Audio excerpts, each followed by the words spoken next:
Greetings. What piques your interest this fine day?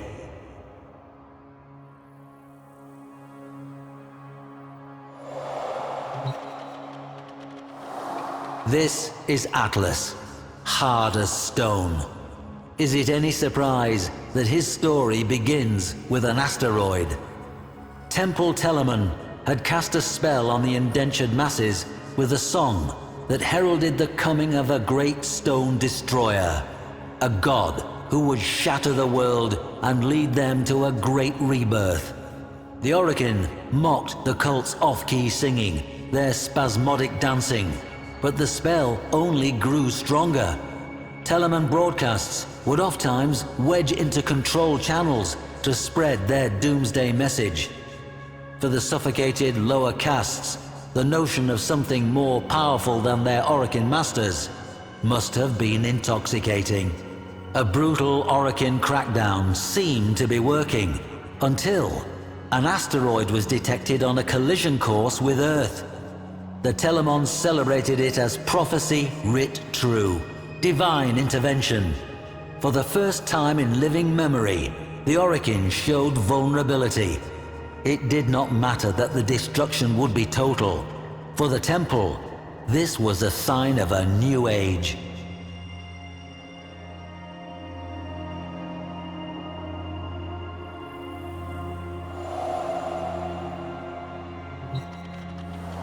A probe was sent to the asteroid, perhaps seeking proof of divine intervention. It found intervention, though it was anything but divine. The rock had been fitted with colossal steering thrusters, and manning those thrusters, a bevy of well-armed Telamon. Having taken fate into their own hands, they set about a final convulsive dance aboard that rock. Battle cruisers, Orgon missiles, a gale force of Dax. The Orokin could have resolved this in any number of ways, but their enemy was not the Telamons themselves. It was their ideas. Atlas alone was sent. As he crashed onto that rock, his Shakiro helm greeted the cultists.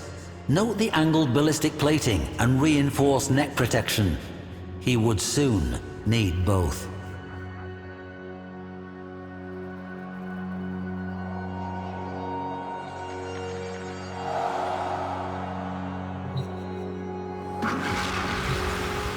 For years, historians felt this tale of Telamon quite improbable, an artifact of Orokin propaganda myth. Then, on our system's outer edge, we found a debris field of small rocks and dust in a lazy elliptical orbit. Upon these rocks, we find the remains of peculiar stone statuary. The petrified figures, clearly temple members, have been frozen into a tableau of struggle and death. Or was it perhaps a dance? This remarkable find forces us to rethink the entire tale as fact.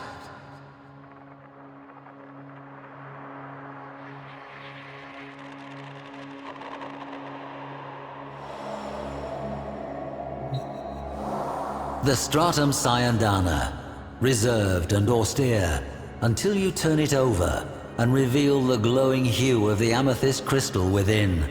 A breathtaking geode. Imagine its spiraling ribbons as Atlas tore toward the killer asteroid's thrusters. His plan must have been to reorient them and push the rock away from Earth. But, as the story goes, as he neared, the cultists detonated the thruster's footings and sent them careening into space. They were no longer needed. Mass and inertia would carry the rock to its fate. Atlas was out of options. Or so the Telamons thought.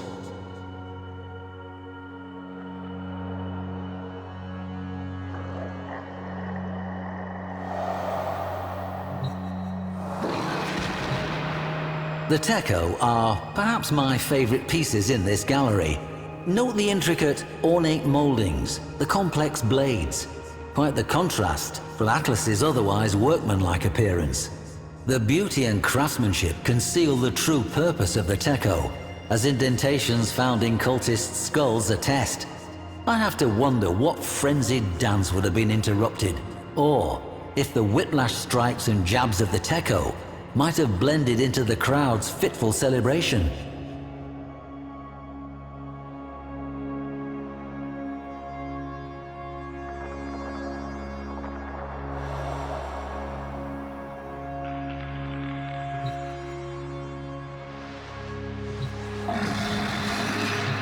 Before you, a rare sight.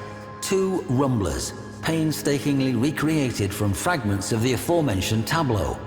How these inert and rigid formations are compelled to life by Atlas defies reason. Yet it is true. Consider the confusion of those Telemans as the very stone they worshipped came to life and set upon them. How could they retaliate against such a thing? Like sparring with a landslide.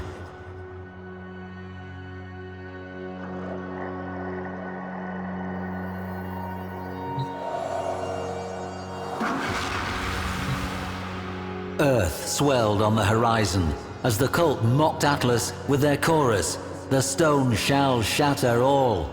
Across the system, every Teleman echoed that final hymn. Children, as far as Neptune, turned their heads from greasy broth and gazed toward Earth. Would that careening stone change everything? Atlas kneeled down, head and hands pressed to the ground in apparent defeat as the Telemon's hymn grew even louder.